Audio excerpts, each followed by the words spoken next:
I'm totally living paycheck to paycheck, where sometimes at the end of the month, I'm at like $2 left in my account. Didn't know anything about the interest rate or, who to finance it through or anything. I just knew that I wanted to go to school and I wanted to work in the hospital and I wanted to help people. I learned at a very young age. The government on this United States. The student loan industry. All these credit cards. And payday loans. Are bad because they know that they're manipulating you to spend money that you don't want to spend. We weren't, I guess, careful enough with them. Life is never easy. It made me mad. And it doesn't feel good. It's like, what am I going to do? What am I going to do? I mean, you go from making $400,000 a year to making $10 or $12 an hour. And I'm hoping that by the time I'm 33, I'll be completely debt-free. Well, believe me, it's never going to happen. Or people say this too to me sometimes. It's like, how do you not have money? You work 4 jobs, you work every day. Like, I don't even know how to answer that. It feels like I'm just constantly drowning and I will never catch up. I mean, it's miserable.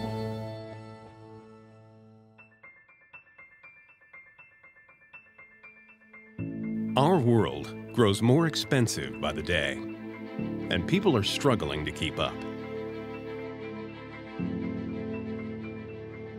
Wages are flatlining. The American middle class is shrinking, and for many, options appear scarce. They're turning to risky behaviors, predatory lending, spending where they shouldn't, and getting caught. Caught in a vicious cycle of debt, depleting savings accounts, and creating an entirely new set of problems. The worst part is, most just don't know any better. This is the story of people doing all they can, but still are unable to break from the shackles of debt. The story of an America not yet recovered from the Great Recession. This is the story of those of us who are just getting by.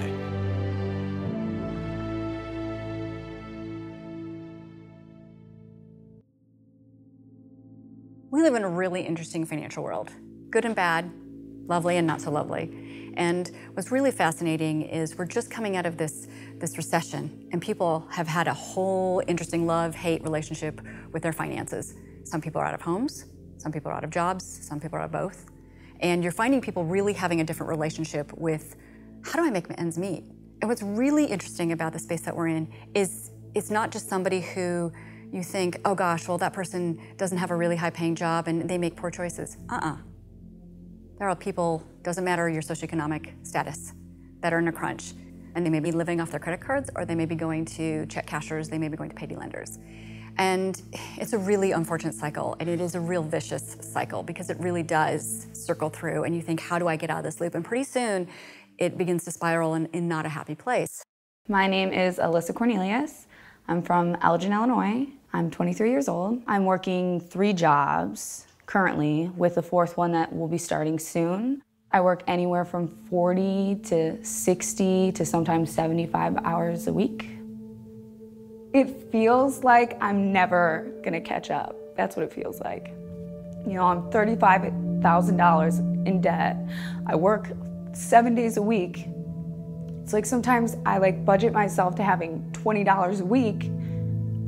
It's insane. Millennials have just gotten kind of a bad deal in terms of coming out of college, if they went to college, trying to find a job, having poor prospects because the economy didn't do well, experiencing the financial crisis and seeing it oftentimes hurt their family, hurt their neighbors, maybe hurt themselves. And they also have seen banks not do right by them, take out fees, resequencing their debits, charge them too much, and that has put them off of banks, and they're much more willing than, say, older people are to look for online banks, to use apps to move their money around. They have no sense that having a bank account is necessary to be a full participant in society, the way older people do. There's so many people striving so hard to get the American dream, like a house and kids and all this, and it's not possible right away. You know, they're like, well, if you work hard,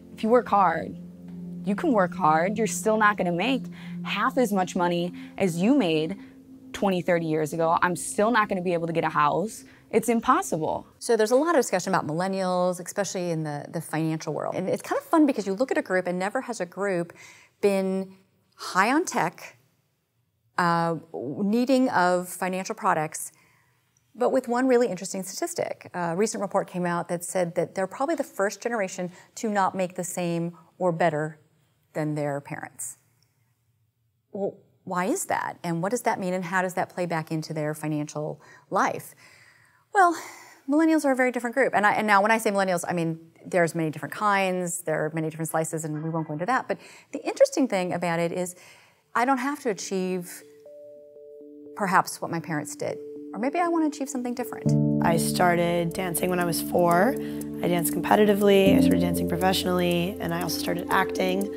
I went to college for theater at the University of Michigan, and I've been doing indie films and commercials and music videos for the last 5 years. The money is just flying out of my account because it's new headshots, new clothes, new makeup, coaching, classes, a lot of driving all over town. And I also can't work as much because I have so many auditions that I have to constantly take time off to be auditioning. So that just drains my bank account. And then I sort of have the other half of the year to like build it back up as best I can. Much of the way in which we work has changed, where we don't necessarily have the guarantee of a job tomorrow, let alone next year or 10 years from now. More and more consumers are doing work on their own. You see it with Uber drivers, you see it with people who are making a living selling things on eBay, selling their own time and expertise by the hour, by the project. I am a personal assistant to 2 people right now.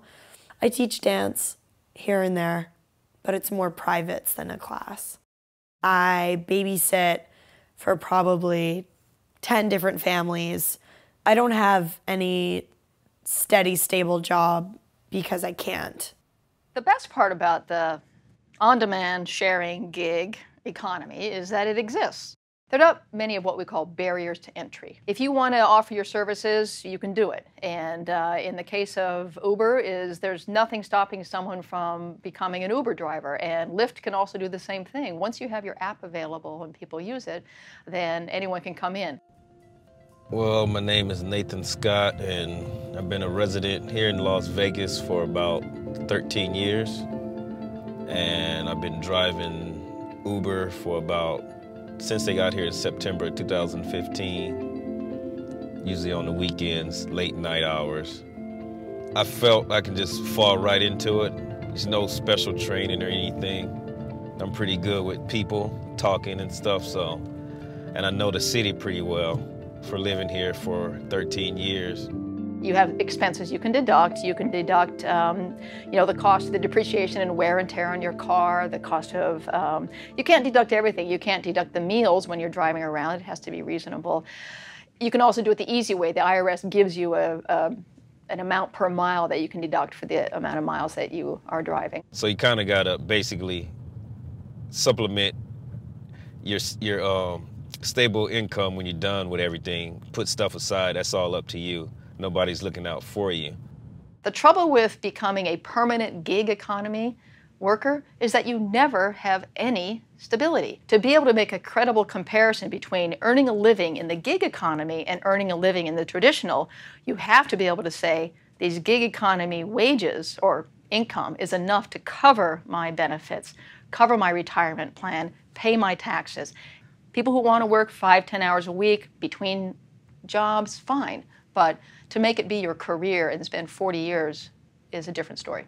When my livelihood today is reliant upon me being able to find somebody to take to the airport or having somebody message me saying, hey, I need help painting a wall, it becomes much more difficult to survive today and save for tomorrow.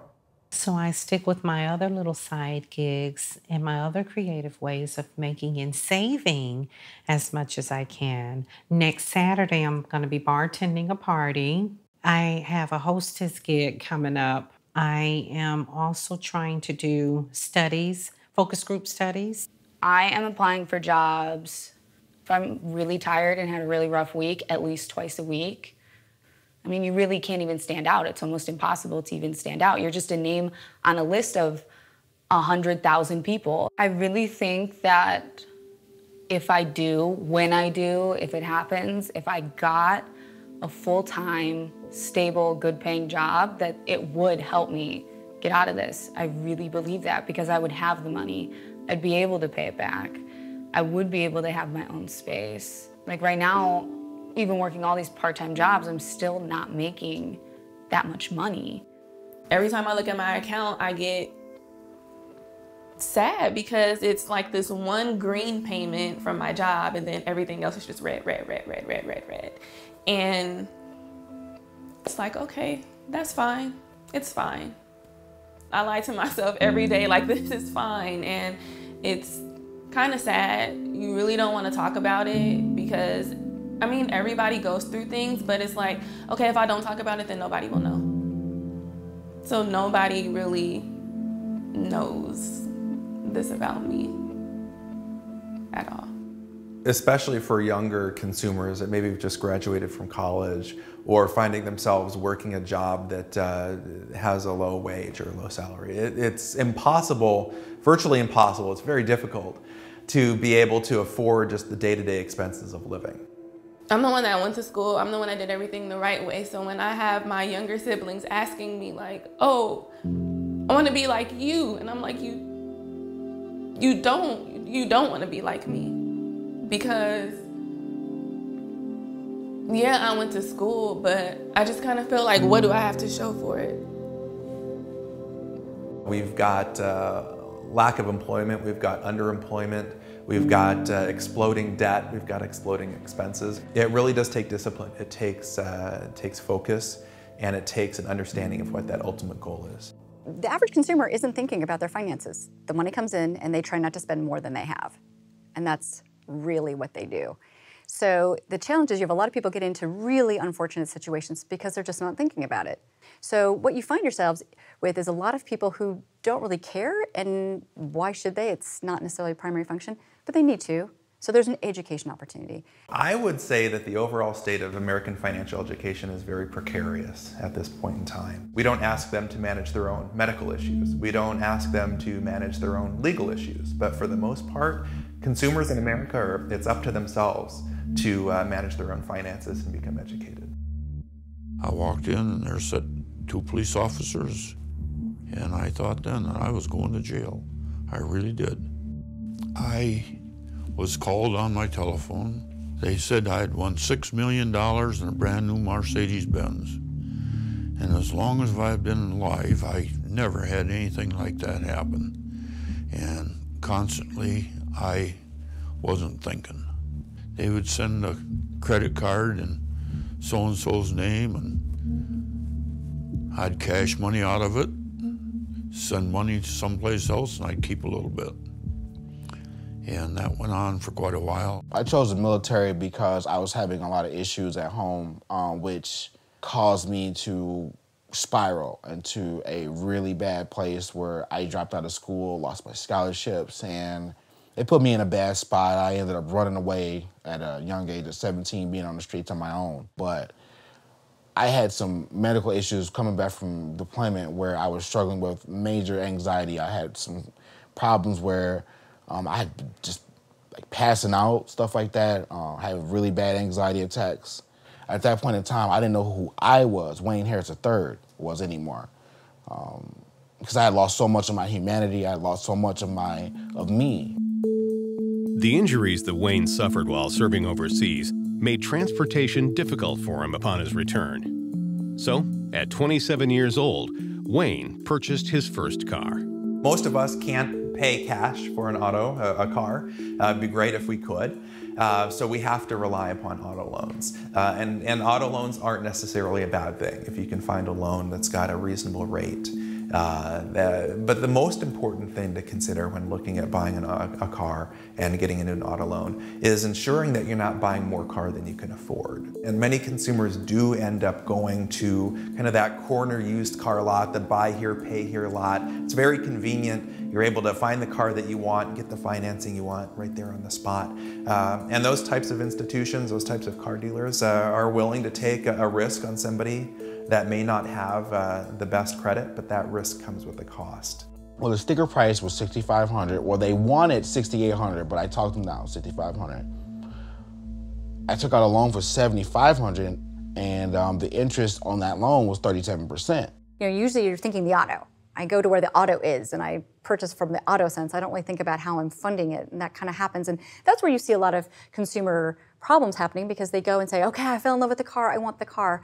And then the lending comes in after that. And sometimes it can be lending that's not so ideal. And ideally, what the consumer should be doing is starting with the lending first. What can I afford? Where do I want to go? How do I get that loan? What's going to be the best rate? Because if I have a low rate, then I'm going to have more money. And really, that's kind of a spot that they should be looking for. Did you have any idea about, like, you know, where you were going to try to get it financed, or what kind of interest rate you were looking for? No. God, no. I didn't know any of that. I didn't know. Oh, boy. That's a serious adult question. At that time, I was just like, I just want to drive. Not unlike Wayne and his auto loan, Ernie, despite the warnings of his wife, was unaware that he was being taken advantage of. They had me send about $2,000 through the mail in a telephone book or some kind of book, magazine. You just put the money in between pages and then you send it to them. Well, I began to wonder what kind of scam I was into, but I was into it quite far by then. I told him you don't have to pay to get money that you win. But he was so elated about getting such a large amount of money, I couldn't stop him, so I just quit trying to talk him out of it. When money talks, you do things you shouldn't. And I just thought that I could make a good life for me, my kids, my wife now. And I wasn't thinking properly. My financial life I am not proud of, and it is related to other bad decisions that I made. Sometimes spending helped me feel better about myself. It got confusing about, well, I don't have enough money for my expenses anyway, so why can't I charge for this thing that's a want? That tendency has followed me to the present. So understanding where the general kind of consumer can get financial education is such a big and wild and woolly topic. And I think because at the root of it, money is emotional. And people choose to do different things with it that other people wouldn't. At the time of filing for bankruptcy, I had 6 credit cards. And I had approximately $21,000 of debt. That was a little less than my first bankruptcy. Amazing how I didn't learn. At the end of the day, I think the easiest approach to this, the easiest solution, is education all around the board. The consumer should know that this is money and that there's something I can do with it. Then I need to go and I need to talk to experts. So I'm either going to go to a bank or a credit union really to get that. So in the process of trying to solve the financial problem, I did start learning about budgeting. It was very helpful, and I started seeing why people budget. It just gives you information you don't have if I'm out there spending. I grew up on 2,700 acres called Mullet Hall Plantation, which is about, as a crow flies, probably a mile from where we are right now. My father sold his interest in Mullet Hall, and because of that, he bought a restaurant and gave it to me. May to the beginning of September, that's the height of the season here, and that's when you made the bulk. I mean, you would do 300 people a night. Come January, you'd be lucky if you did 5, because it was a resort community, a second home. And then it would die down. You know, you would have a little, the fall is nice here, and you would get a different kind of tourist clientele. But January and February, if you didn't have some eggs in your basket, it could get a little tough. It would have been the 2007, 2008. It's when the economy went south. The bank comes in and says, hey, we're going to give you a line of credit. We'll just use your mother's house as collateral. You're in a bind. It sounds great. You don't realize, you don't know how long or what's going to happen. And I agreed to that. The house was worth X amount of dollars. They started off with a $50,000 line of credit. Then the next year, because I needed more, they're saying, well, here's $75,000. And then the next year I needed more, so here's $100,000. And by the end of it, I think it was up to about $135,000. With business slowing down during the recession and debt from the credit line mounting, Julie came to an important decision regarding the future of her restaurant. Sales tax was due on the day payroll was to be paid. And so sometimes, it got more frequent towards the end, I had to take the money that would have gone to the sales tax and use it to make payroll. Then you have the wonderful, god-awful federal government. I'll never forget, I was in the restaurant and I was busting my behind, and this federal agent came in, and I'll never forget it. He picked up the salt shaker, and his exact words to me were, I'll shut this place down and sell everything you have, including this, and put it down on the table. I just sat there. I had nothing could come out of my mouth. Yes, paying your taxes is something you absolutely have to do. And in fact, if you don't, you're breaking the law. Now, in terms of the case where a business owner just finds that she can't pay the taxes due, well, it's similar to the kinds of cases where you can't meet any of your expenses. Taxes are no different than other expenses, except that you are legally obligated to pay them. So what she should have done was ask her employees to take a bit less. Say, the first thing I need to do is to pay my taxes. Otherwise, I am breaking the law, and I cannot do that. Every person who does not pay their taxes raises the tax burden for those who do pay their taxes, and that's just not right. Take her knowledge away, take who she is and what she's her job and what she knows, and put her in my shoes and see what decisions she makes. I made a conscious decision. It was wrong, but not in my eyes. I chose my employees over the federal government, which I would do again in a heartbeat.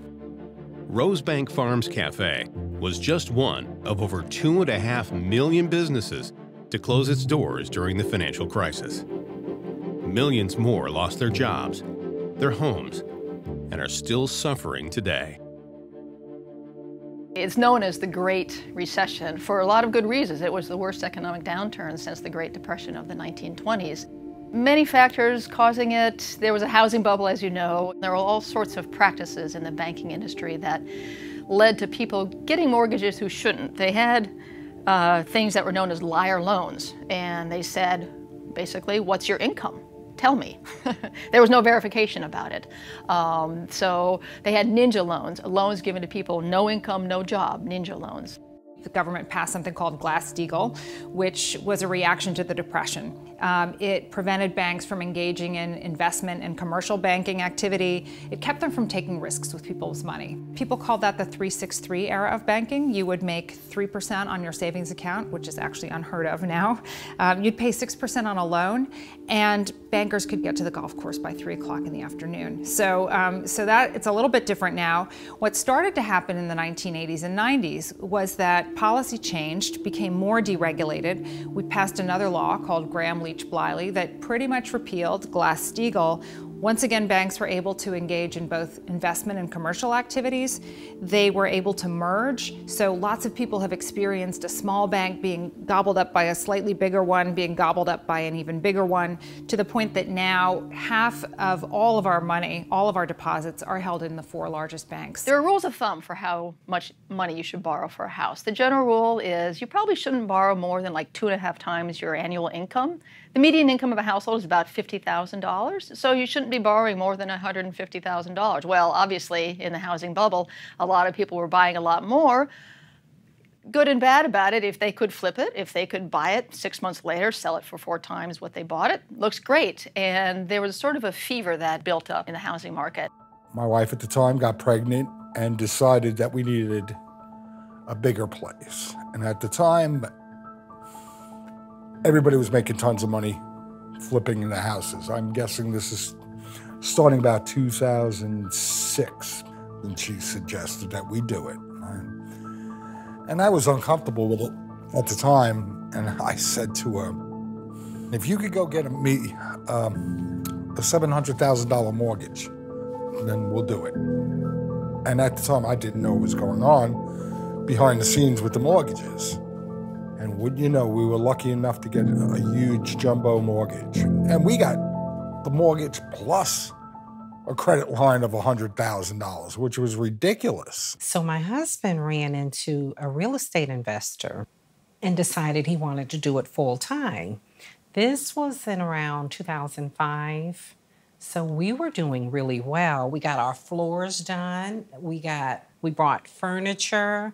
We really upgraded the home. We traveled. When he lost the homes, we had to end up filing bankruptcy, and everything just plummeted. It just fell apart. He didn't have a job. I was working, but I wasn't making much. Why did it happen and why didn't anyone stop it? That's something that many people still puzzle about. And even now, nearly 8 years after the crisis, there still is no really good explanation as to why it was that so many people fell for this. I was foolish enough not to ask any questions of why I got all this money. I just said, wow, I was making good money at the time. I said, wow, I must be a superstar or something. He really trusts me. And I thought, you know, that doesn't matter. Within a year or two, I'm going to be out of here. So I'm going to do the flip, make my million, and move on. Not the way things turned out.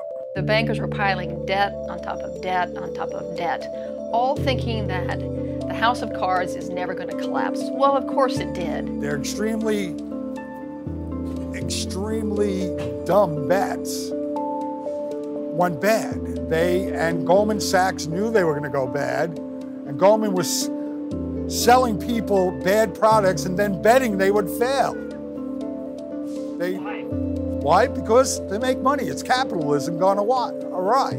They knew what they were doing that took this country down. They thought the housing market would never go down, and that people in charge knew that it would. Banks started engaging in different activities to make money. It used to be that banks didn't charge a lot of fees. You had a monthly fee, but there were no things like overdraft fees and ATM fees. Last year, banks made almost $33 billion in overdraft fees. So that's a big change. And most of those fees are falling on the people who can least afford to pay them. So those two things have made it much harder for people to afford a bank account. What's really interesting about banking, financial institutions, especially in the United States, is the swath of sophistication of the end user. You've got people who can be so incredibly sophisticated, who are watching a stock market and with, like I said, the swipe of a finger can make investments and be just so finely tuned and connected. On the very, very, very, very opposite end, you have people who have been defined as the unbanked. And these are people who may be homeless, may not have a location, may not have a credit score, who just don't exist, but have money. And they may pay in cash, they may pay in money orders, but they exist. They're out there, but they're not here, and they're way over there. At some point, that world intersects with this high-tech world, and they want to do something different. They want to get an auto loan, they want to connect, but they don't exist because they've never had a credit card. They've paid for everything in cash, which that's a lovely way to be. But at some point, the two worlds intersect, and what can you do with that? So I wrote this book recently called The Unbanking of America, How the New Middle Class Survives. And it really started as a project. I wanted to understand why so many people were using alternative financial services instead of banks. Payday lending grew from a $10 billion to a $30 billion industry between 2002 and 2012, for example.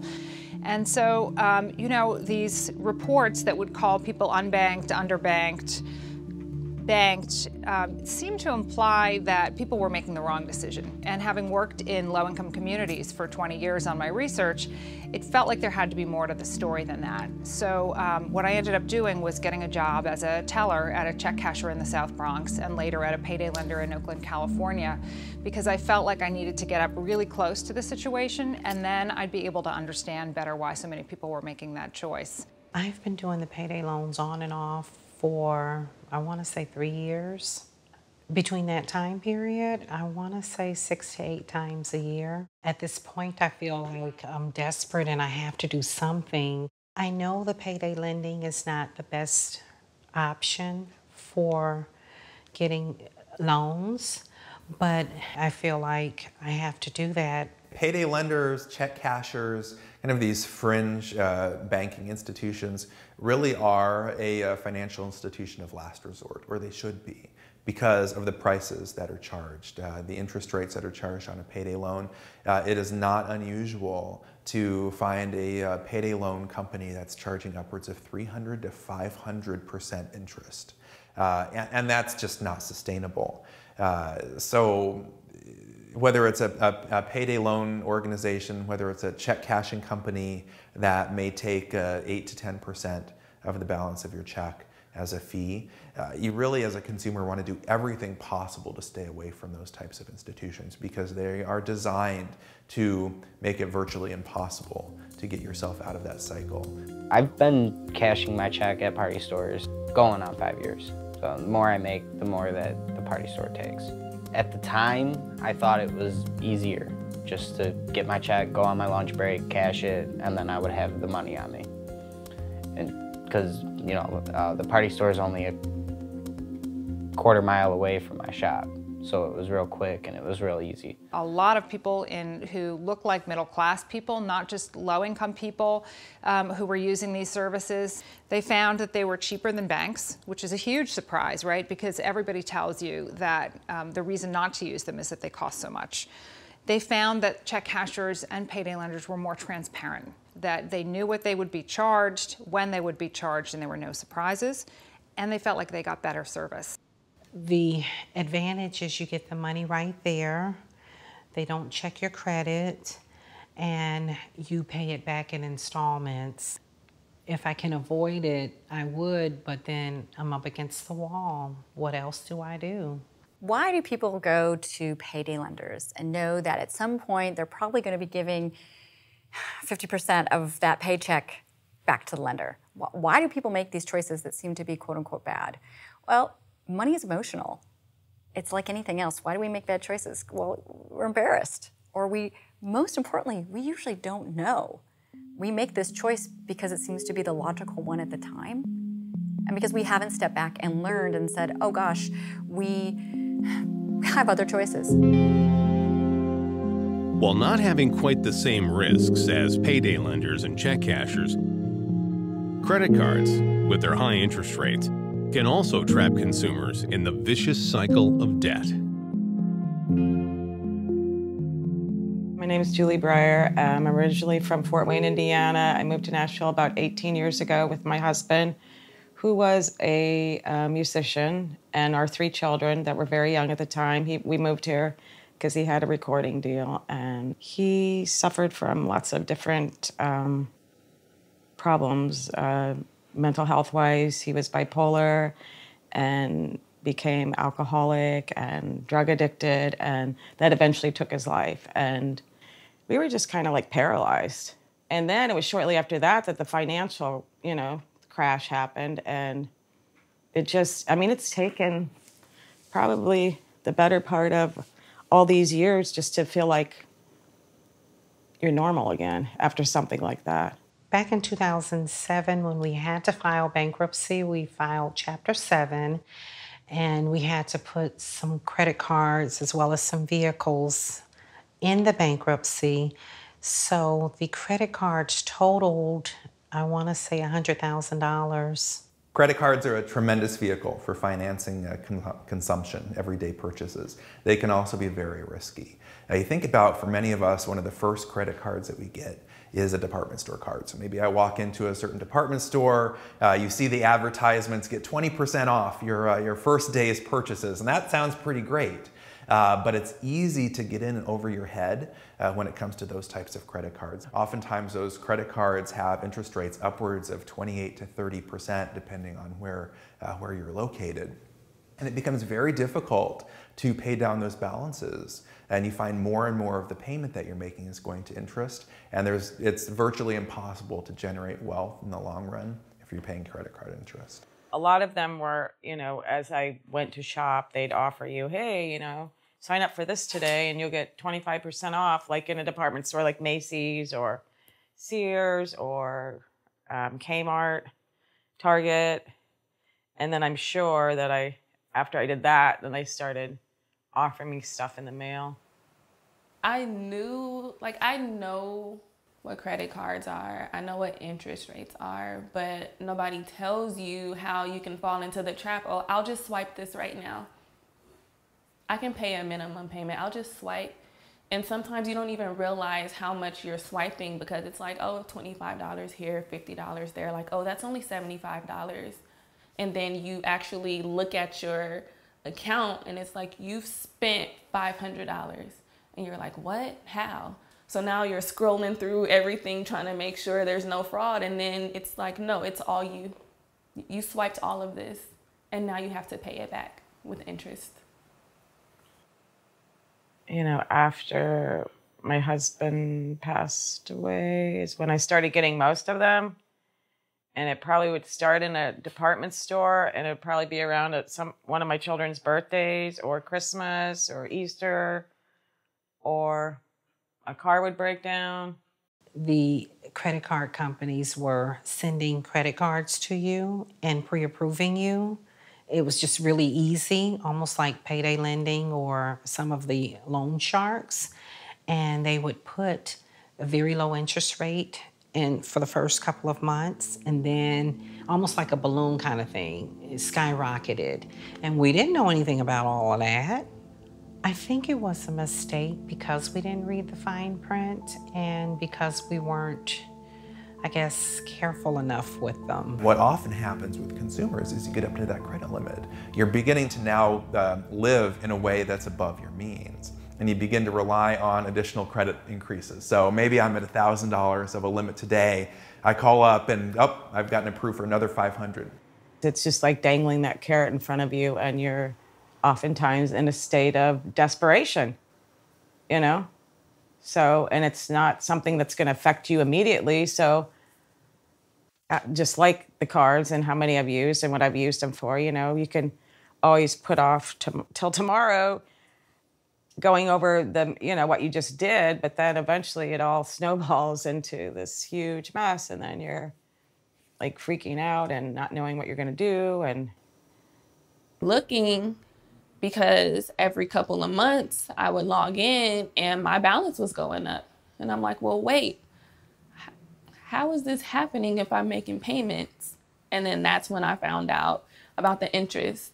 And even when you're making payments, the interest is still going to be there and it's going to keep accruing. And then that's when I was like, oh my God.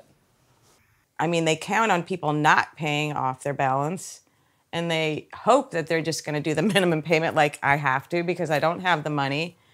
But then, it's my responsibility too not to be able to, it's my responsibility to be able to resist that. And then I blame our culture in this country for, kind of like molding us into these creatures that think we have to have all these things that we don't necessarily need as well. For many, the road to a successful financial future runs through a college degree. However, young consumers are finding more and more that the rising costs of going to college can create an entirely new set of financial problems.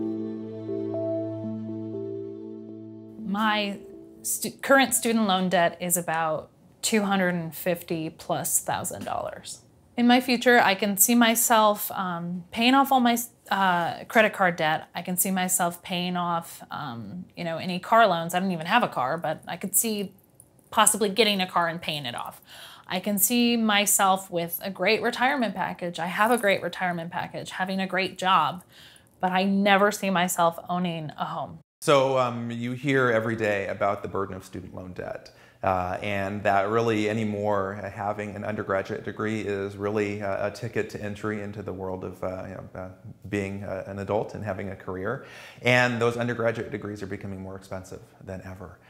So individuals are required to take on more student loan debt, and it's becoming more and more difficult to pay that off. So how can you be able to afford saving for tomorrow when you can barely even afford to live for today? I think the student loan industry, especially private loans, are predatory and incredibly aggressive. The number of times they call you a day, even when you make a payment, they're hounding you from the ground up. And you know, they give you the money. It's really easy for them to give you the money. And then as soon as you graduate, you know, you get your 6 months deferment, and then they're after you. There's been some bad practices in the student loan business, but that said, a loan officer should not allow an 18-year-old to just sign a note for $50,000 for 1 year of college and not really explain what steps need to be taken to pay for that. At no point were we told or taught how to do any of this stuff.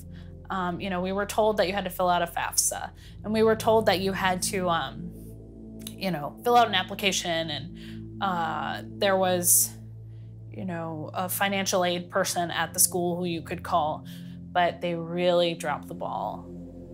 I am a first-generation college student, college graduate, so my parents didn't even go to college until after I graduated, so I kind of did everything on my own.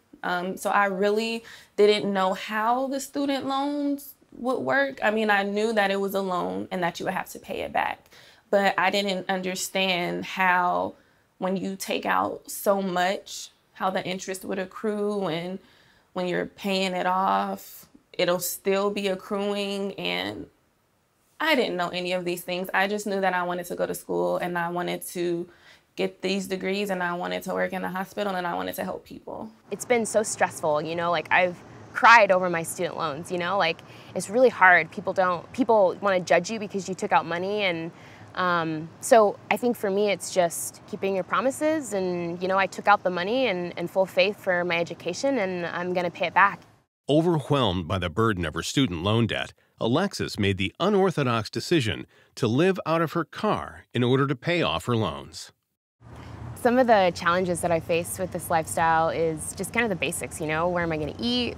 Am I going to go to the bathroom, make sure I get water, trying to mix it up so I don't bring a lot of attention to myself. Usually I sleep all the way through the night now, like my body's pretty much completely adapted. But every once in a while, you know, I'll wake up sweating as I am right now. I'll drink a little cup of water, and then I'll turn the air conditioning on for like 2 minutes, and I'll just go right back to sleep. I definitely recognize that this lifestyle is a choice. Living in my car is choice. I call it voluntary homelessness, and it's because I'm privileged. I have privilege. I have a really good job, and I make, you know, $64,000 a year, and so I'm aware of that. Not everyone is fortunate enough to be able to make the decision that Alexis made. More and more, college graduates are finding it difficult to find good-paying jobs right out of school. Tiffany, for example, has 3 master's degrees, but is working 3 part-time jobs in addition to her full-time job. When I graduated in 2001, I made more at Toys R Us than I'm making at my full-time job now. Working 4 jobs. 95 hours a week. 95 hours a week.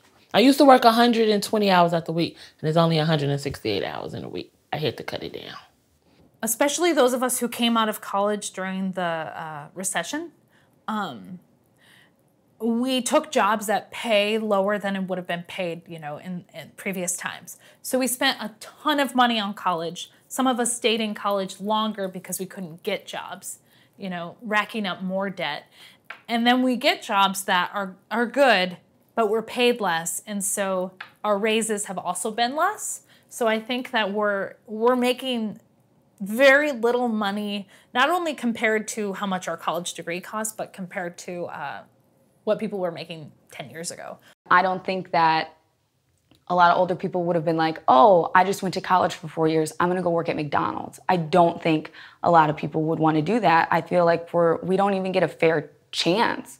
It's like, our parents got to go out and buy a house at 22, 23 years old, and it's like, I'm still working 4 part-time jobs. It's pretty much get this piece of paper, and now to get this piece of paper gets you a job getting $13 an hour. You expect that when you go and get an advanced degree that you're gonna get this job paying you well and you're not gonna work hard because you went to school to not work hard. But it doesn't work out. In social service, it doesn't work out like that. I think education is worth it, regardless of whether financially it's worth it. A lot of people tend to put a value on a degree as, what is my salary relative to how much I spend on my education? And there are a lot of studies out there that show the ROI, the return on your investment in education.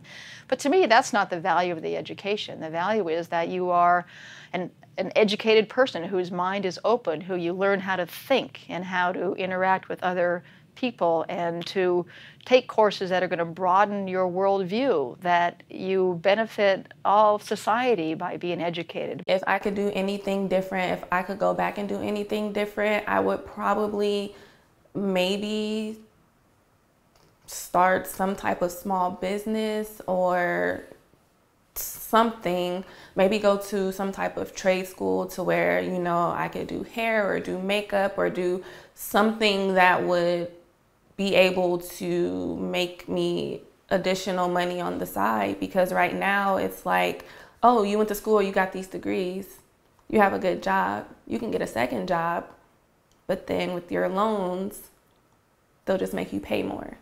We often focus on the financial burden that college graduates face, or even worse, people who start college and don't end up graduating. If you don't graduate, you're still going to have to pay back that debt. And the burden often is felt on the back end once you've gotten out of college. But the decisions that can be made before you ever go into college are the types of decisions that will impact how much you end up paying once you've graduated. So what we like to suggest is that families have discussions with their children when they're in high school. Don't make that college decision once you're about ready to walk through those dormitory doors. So maybe before you go right into college, you're working for a year, or maybe you're getting the chance to work as an intern in a profession that you might want eventually. Consider that as a way to kind of build in a cushion of savings. Take some time to save before you go into college. If you can make the right decisions before you ever get into college, you're in a much better position once you graduate to be able to afford those monthly payments. There are a lot of more affordable routes to get an education than many people believe. Private universities are almost always more expensive than a public university, so consider a public university. Public universities' tuition actually has risen faster than the tuition at privates. So start out at a 2-year community college before. Don't borrow so much money that you feel that you will never repay it, or that you make the worst, an even worse decision, which is to go back to school and put your payment burden off while you're in school, because you don't have to pay back while you're in school. With an abundance of ways for consumers to get themselves caught in the cycle of debt, it's becoming more difficult than ever to save for the future. In fact, more than 1/3 of Americans can't cover a $500 emergency expense. And this makes it particularly rough when real tragedy strikes. So my husband passed away or committed suicide on July, I believe it was the 30th.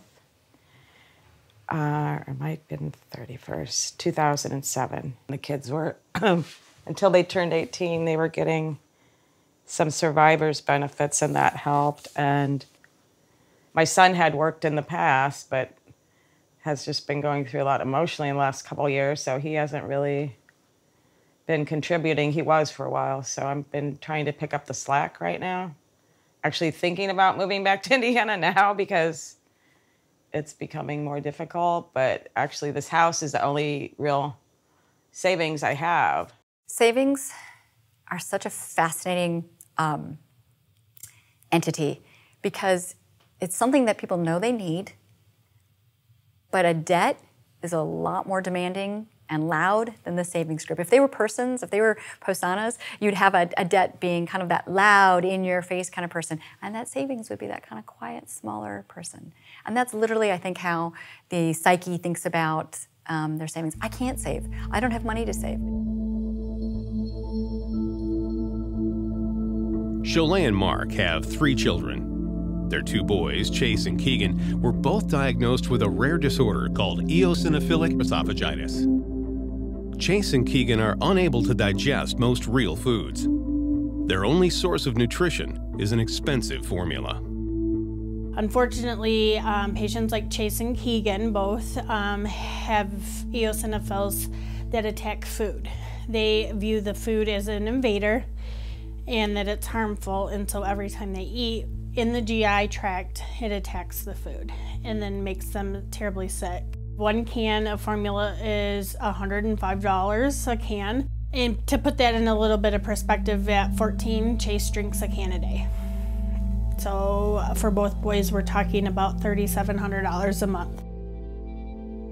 Just a few years after learning that their children would be dealing with this for the rest of their lives, Cholet took Mark to the doctor, where once again, their lives were flipped upside down by a medical emergency. I was 37 years old, and I was sitting there reading a magazine to Savannah in the waiting room, and the doctor walks out and says, "Ma'am, I'm sorry, your husband just had a massive heart attack." And I said, "No, I think you have the wrong," I was trying to protect whoever else this was going to be. I said, "I think you have the wrong family." I said, "My husband is Mark," and he said, "I know, I've called the paramedics, and they're on their way. They're taking him to McLaren Hospital." And I said, "No, I think you're wrong." And he said, "No, my nurse is coming to sit with the kids. I need you to come with me." And I went back there, and Mark then had another heart attack when the paramedics arrived. And I was scared. I was scared that this was gonna be the end of everything. Again, we just pushed through. Thankfully, Mark was able to recover, but reality really set in at that point. Mark could no longer go back to work.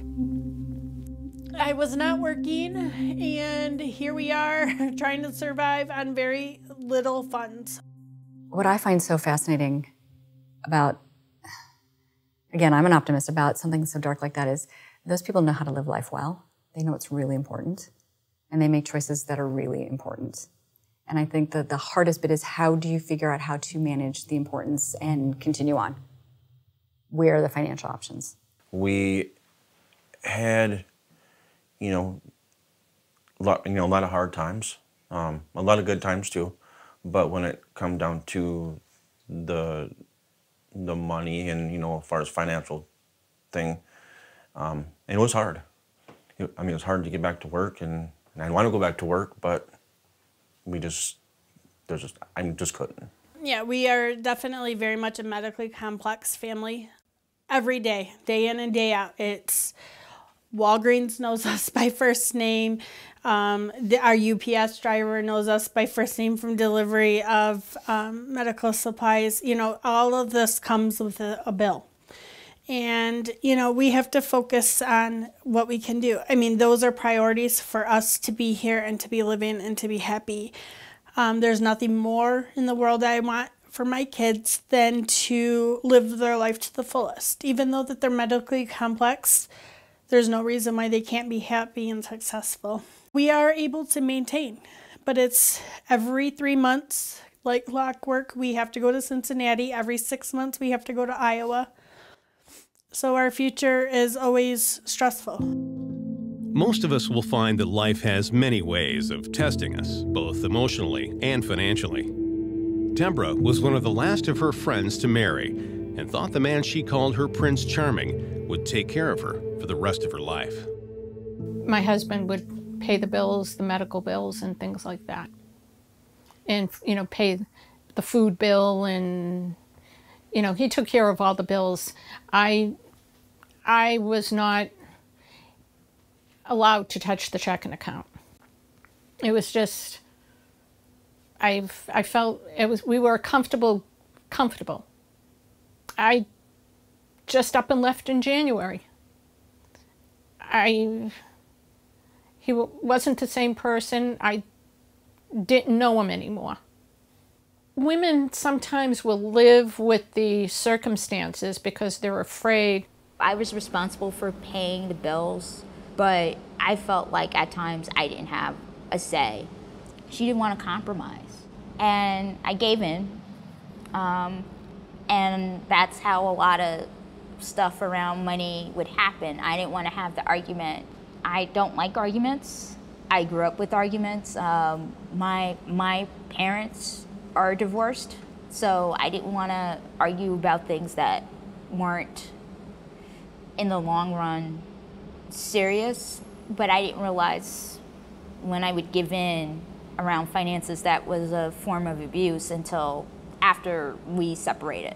I feel a sense of freedom, even though there's a struggle financially. I'd rather have that than have the financial control and the financial abuse that goes along with that. I was just afraid, scared.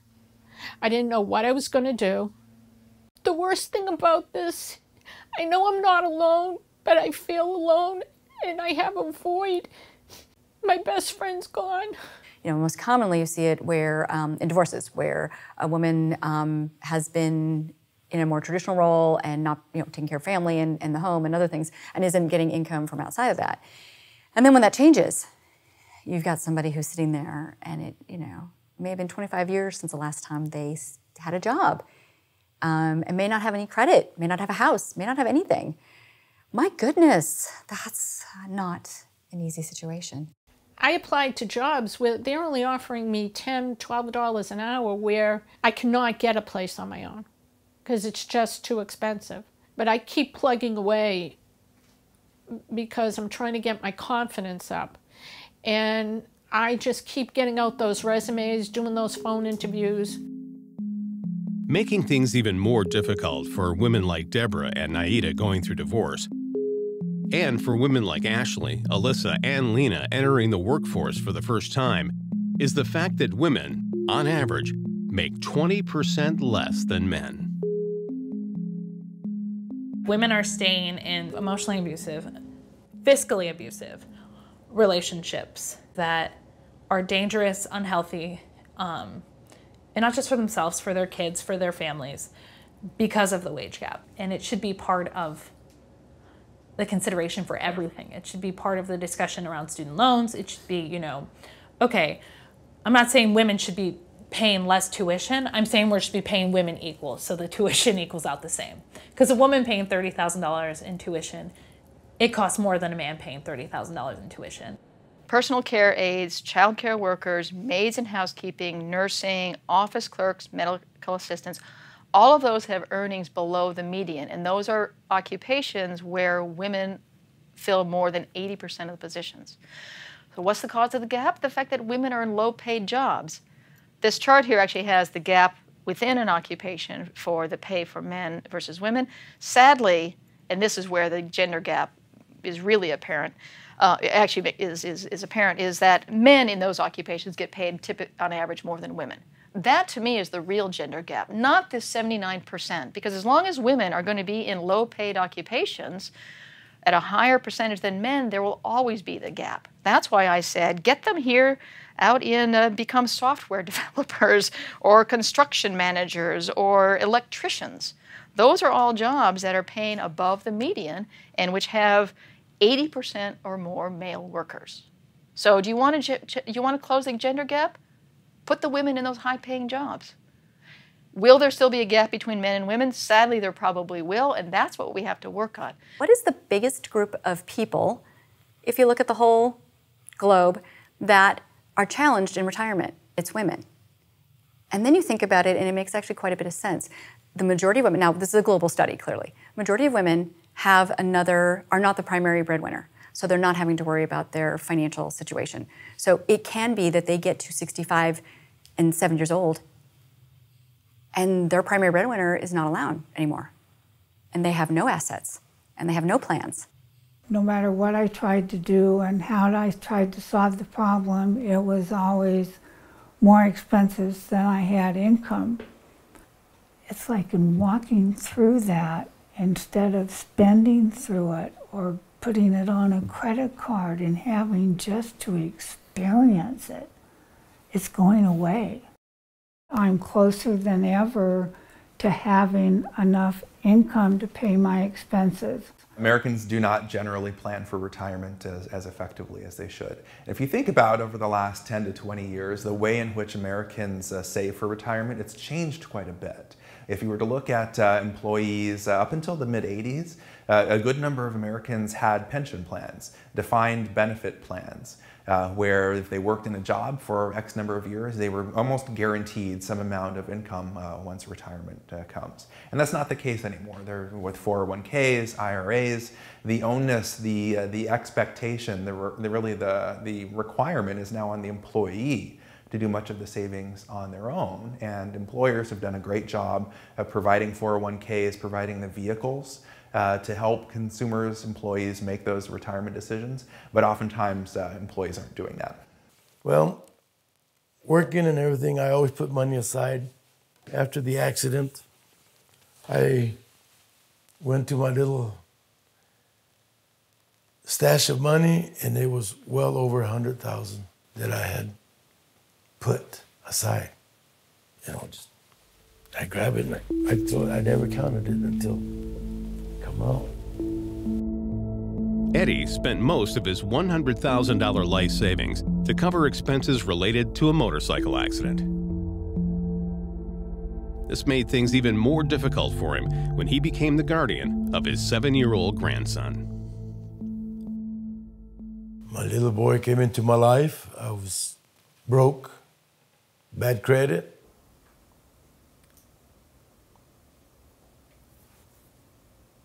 And big difference in life. When you gotta tell your little boy, you can't take him to go get a hamburger, a taco. You can't take him to the movies. We don't have gas.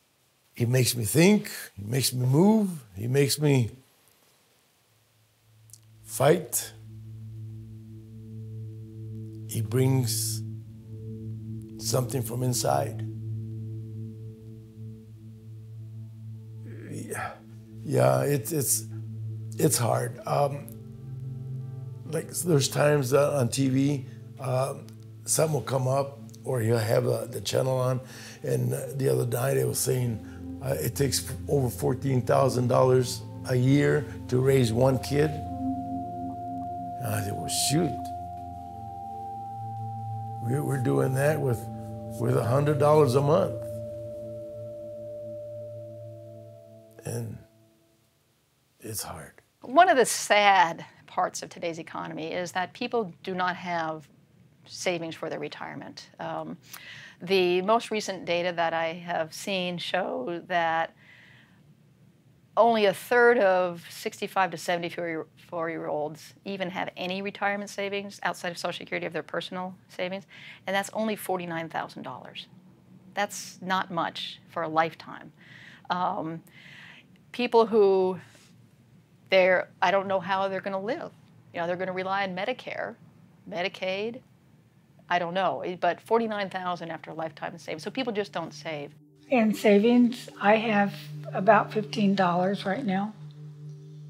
It's an unusual day that I don't experience fear. It's like, what am I going to do? What am I going to do? How is this? 40 to 50% of consumers in America don't even have $1,000 saved up. So you think about the types of emergencies that come up. Maybe it's a medical bill, maybe it's a car expense. Those can run $1,000, $2,000, $3,000. So kind of the golden rule is to have 6 months of salary or 6 months of wages saved up, but that can be tough to get to. Take every dollar that you bring home from your job. The basic rule of thumb is 50, 20, 30. 50% of that dollar should go towards things that you have to pay. Your mortgage, typically, things like that. Your Netflix monthly payment, your internet, your phone, the things that you have bills that come due every month. It's fixed. You have 30% that would go towards fun things, and 20% of it you put towards savings. You put it in tax-free, you maybe pay off your student loan faster than expected. If you have rules that you're following, you're more likely to follow them. If you actually said, let me try for a month and see if you can do it. And if you really can't, then I would say, okay, then every penny you're earning is going towards what you need. I write everything down, from what payment I make to how much I estimate I'm gonna have come in to how much I'm gonna decide to pay out. I mean, I write every little thing down. People just think like, oh, well, I can just look it up on my phone, but when you just look it up on your phone, you're not really budgeting yourself. It's just so easy to swipe and go. So for me, that's helped me a lot. In most states, there's no requirement for high school students to have any formal financial education. And I think that's one of the great opportunities we have as a society and as communities, is to set expectations and requirements for those formative years. Most Americans fall short when it comes to financial literacy, and I would say we need a curriculum that starts in grade school, that starts to teach kids about money, about interest, about debt, not in the abstract, but in terms of actually practicing behaviors. My sophomore year in college, my mom cut me off financially, and she said, I'm gonna teach you how to budget now, because if you're gonna be an actor, you're not gonna know when your money's coming in, and you need to learn how to pay for your life. So we sat down and we kind of wrote out like necessities and sort of necessities, and then like totally extra things. I want a car, I want a home, I want to travel and play. Ideally at some point I don't want to work for the rest of my life, so I want to retire, and I might have education. That's it. That's really the end of it, simply put. So if you're thinking about those things and you're trying to achieve one of those, you need to step back and you need to say, I need to get some education. And go to your credit union. Even if you're not a member, a credit union website will have budgeting tools, resources, sheets on how to get information. Many credit unions even offer classes. It's really wonderful the world we live in, because I can get information and I can get advice and knowledge like that. There's a tremendous amount of resources available to credit union members at credit unions across the country to give their members, consumers, the knowledge and the know-how and how to really save for whatever that goal may be. When I talk about, you know, buying a house, and maybe if I want to start a business or do something, everybody tells me like, your credit is important. Your credit is important. You need to have good credit to buy a house. You need to have a good credit to get start a business loan. You need good credit to buy a car. You just need good credit. That's what I've been told my whole life by my parents, by my grandparents. It's kind of like you need credit in order to get a credit score, which can be really hard if you're just coming out of college, say, if you're new to this country. Even if you're a wealthy immigrant who had a great credit score in their country, it's not really transferable. Or someone who maybe has had some trouble in the past with financial services and you're trying to reestablish yourself. I've tried really, really hard because I want really good credit. Like right now when I'm applying to live in a new apartment, I need them to approve my credit. So I've been trying really hard to pay off my credit card as efficiently as possible and as quickly as possible. But this month was a great example of, this month I will not be paying off my credit card. And I'm like so in fear of being in that debt right now. With a focus on really spending within our means, by planning for our future, by looking for ways in which we can reach out to banks and credit unions, other organizations, to learn the tips and tricks that will help set us up for success in the future, we can really pivot at this point. Look at this as an opportunity to get back on a better path. And it doesn't have to be a big leap. We can set ourselves up as consumers, as Americans, for a bright tomorrow by the wise decisions that we make today. Managing your finances is not easy work. Almost everyone at some point will struggle to manage their money. But the decisions you make early in life can help set you up for a stronger financial future. By planning for retirement, by saving for financial emergencies, and by making smart decisions about how you borrow and how you spend, you can prevent some of these issues from happening again in the future. That being said, It's never too late to get yourself educated and to find the tools and resources you need to be successful. It's been a real relief recently to start understanding a little bit that I'm not the bad person that I thought I was, that I made regrettable decisions on how to deal with finances, how to spend, how not to spend. During the Great Recession, people gave up things that they thought they couldn't.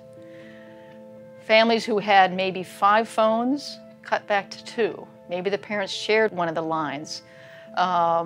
You stopped watching cable TV. What is important to you in life? Do you want to be able to send your kids to college? Do you want to be able to take that vacation that you plan to do when you retire? If you can set some goals and then have steps along the way that ensure that that make it more likely you'll reach those goals, then you're going to be happy. Different bills that other, if you will, normal families may focus on. You know, they focus on heat and lights, roof over their head, and food are not such a priority for us. We don't have 2 cars. We have 1 car to eliminate the cost of insurance and gas, and it's hard on us to have 1 car with 3 kids that are very active in the community, but we make it work. Well, I was once a materialist, now I'm a minimalist, so I would suggest, you know, just get what you need and no more. But isn't that the American dream? You get the bigger house and you keep up with the Joneses and you get a couple car payments in the pool? That's what the banks want you to think. That's not the American dream. American dream is to be happy. Owning a house doesn't make you happy. It makes a lot of people very, very sad. Yeah, I mean, I'm poverty-stricken, but I have a house and I have a car that runs, and there's so many people that are worse off, but when you look back at all that they did and went through, it makes you feel like, yeah, you know, you just can't give up, you know, no matter what. And you see people's stories every day that, I mean, they're so much worse, and they just pull themselves up out of the ashes. And I mean, just to look at my flowers, I mean, that gives me a lot of hope. It's unbelievable. I'm doing okay. I'm doing better than what I was doing.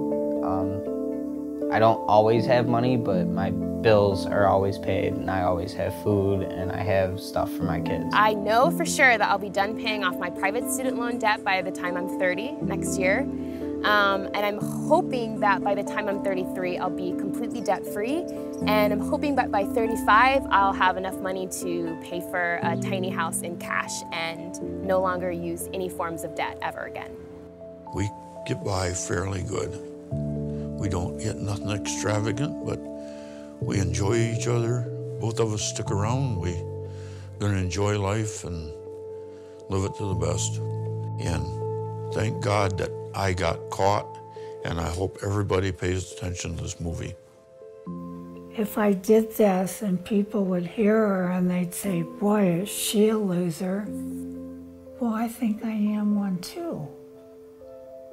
And I guess that kind of coming from that sad, tragic place, but felt so deeply that it would be so wonderful if somebody could get past the judgment and say, man, I don't want to do what she did. You know, I don't want to go there. That was the hope that maybe somebody wouldn't have to feel so bad about themselves, because that's the worst part. Have the fear, be able to get the help that they might need to make good decisions, and to do it in a way so that they succeed and not have such a hard time.